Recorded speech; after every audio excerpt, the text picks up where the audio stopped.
In this lesson, I will explain to you the range rule of thumb. This rule says that the range is approximately 4 times the standard deviation.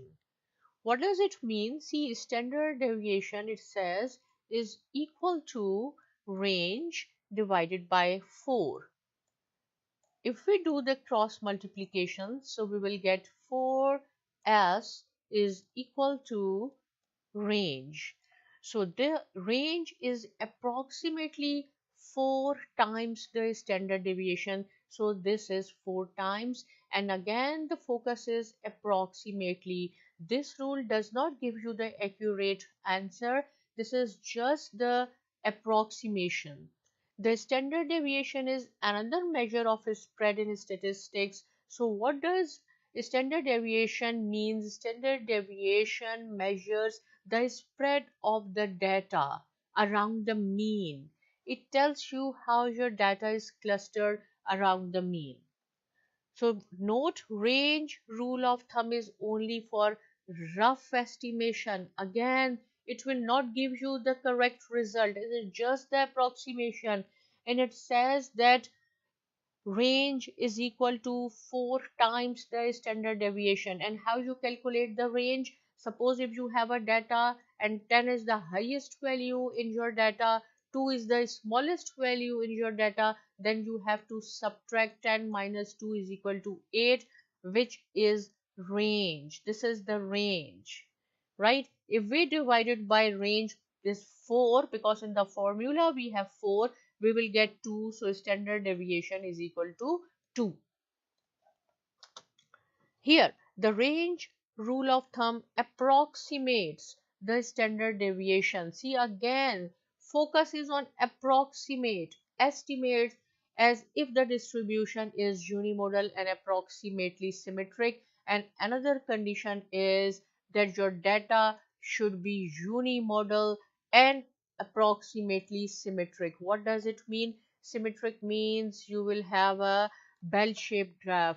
If suppose you have a mean lies here, so approximate same amount of data you can have on your left hand side and same amount of data you can have on your right hand side. This is called the symmetric. Now unimodal, suppose if you have a data values 10, 10, 20, 10, 30, I will make it very simple. So mode, what is mode? The number which occurs more frequently is called the mode. So here in this data set we have 10 two times. All numbers are only one time, 20, 30, 40 one time. Only 10 is one time. So this is the mode because mode occurs more frequently, and there is only one number, this is 10, which comes two times. So this is called the unimodal. If in this data set suppose 20 also comes two time and 10 also comes two time, then we can have two mode, 10 and 20. This is called the bimodal. But range rule of thumb applies on unimodal if you have one mode. This is the condition, and your data is approximately symmetric, right? And S is equal to range divided by 4. So S represent the standard deviation. This is the sample. Sample is the subset of the population. So sample standard deviation is represented by S. If we have a population standard deviation, then you have to write down sigma. So these are the 6 steps which you have to follow in order to calculate the standard deviation, variance and standard deviation of a sample. See, this is the sample, and the sample mean you have to represent by the Roman. This is the Roman letter X, and this is called X bar. If you have a population mean, then you have to use the mu. This is the Greek letter mu, mu, mu, and this is the Roman letter X.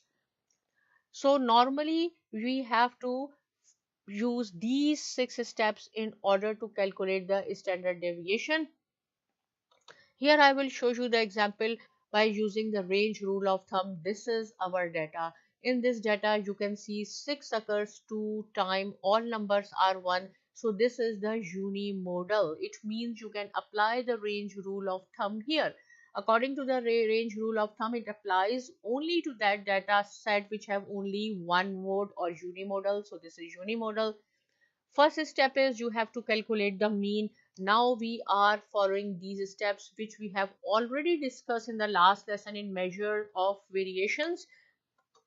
Here I will explain you again. First is mean. So 54. If you will add all these numbers, so these are 54 divided by 6. So 9 is your mean. What is the second step? See, I have already calculated the standard deviation 2.83. So here you should know the previous 6 steps. I will follow these steps. I will show you how I have calculated 2.83. Then it will be easy for you. What is the next step after mean? You have to subtract each these data values from this mean. So 11 minus 9 is equal to 2. Then you have to make the square. 2 times 4, right? And then plus 6 minus 9 is equal to 3. 3 square is 9. Next is again 3 is 9. 13 minus 4, 9 is equal to 4, and 4 times 16. So next is 10 minus 9 or 8 minus 9, which is plus 1 and minus 1. Make the square of both. So is equal to 1 plus 1, like this. Make the total of these numbers, and then you have to divide it by n minus 1, because this is sample. In sample you have to divide it by n minus 1. These numbers 1, 2, 3, 4, 5, 6. It means 6 minus 1. You have to divide by this number by 5. Why 5? Why not with n? Because in population we divide by n. We have to count this. If it is population mean, then we have to divide it by 6. But if this is the sample, n minus 1. Because if we will divide by only n, it will underestimate the population. This is sample. So when you will add this divided by 5, whatever you will get, it will be the variance. Then you have to click on your calculators. You have to take the square root of that number. It will be equal to 2.83. So in this way I have calculated. You have to follow these steps. If you didn't watch the previous video, kindly go and watch, then it will be much more clear. So this is the mean, this is the standard deviation, and the range is very easy. Highest number is 13, smallest number is 6. So 13 minus 6 is equal to 7. And what is our formula? S is equal to range divided by 4, range rule of thumb. When you will divide this, you will get 1.75. And this is the approximate, means this is not the correct answer.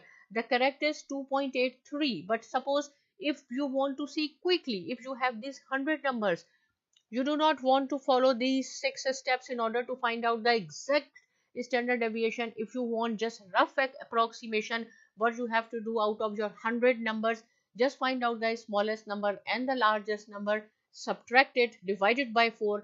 You will get the approximate standard deviation, and in this case it is underestimate, but at least you can have idea that it is around between, because it is always, not always, sometimes it is 2 standard deviation above and below. So it is almost this one. Clear? When we use the range rule of thumb, if we want to see the rough estimation, if you have a big data, there is no time, suppose you are in hurry, you want to see what will be the standard deviation, instead of going through the 6 previous steps, find out the smallest and largest number, divided by 4, you will get this. Range rule of thumb is only for rough approximation and should be used when the distribution of data values are unimodal. So this is the unimodal. You have one mode and roughly symmetric. Again, I will show you, this is the symmetric bell shape. The range rule of thumb can also be used to approximate the largest and the smallest value as well. In our data set, C6 is the smallest value, 13 is the largest value. But if you want to use the range rule of thumb, again it will give you the rough approximation, right? It will not give you the correct answer. The smallest and largest data value will be approximately 2 standard deviations below and above the mean respectively, right? So x bar minus 2s, why 2? Because it says 2 standard deviation below and above 9 is the mean in this example, and then 2.83 is the standard deviation. 9 minus 2s is equal to 3.34. 9 plus 2s, which is equal to this. So this is our smallest number and our largest data was 13. But this is the rough approximation, and it says 2 standard deviation below and above the mean, right?